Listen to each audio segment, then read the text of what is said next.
বিশেষ করে এই পাশে আফতাইল, ঘোড়াডাইল, মেহেরপুর, গোলারকাছি দিয়ে যে পুজো মণ্ডপগুলো হবে, আমরা যারা বিএনপির লোকজন আছি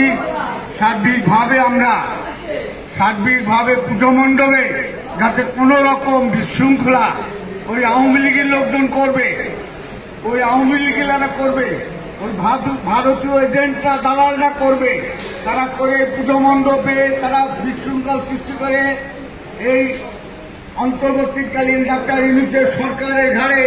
এবং বিএনপি যদিও ক্ষমতা নেয় তথাপিও বিএনপির ঘাড়ে দোষটা দিবে, যাতে বিএনপি ভবিষ্যতে বাংলাদেশে যে নির্বাচন আসছে সেই নির্বাচনে সরকার গঠন না করতে পারে, সরকার পরিচালনা না করতে পারে, সেই চেষ্টা তারা করবে যাতে সামনে পূজা উপলক্ষে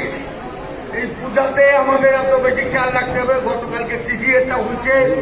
আমাদের নেতৃবৃন্দরা থাকবেন, আমরা বিভিন্ন মণ্ডপে জায়গা গতকালকে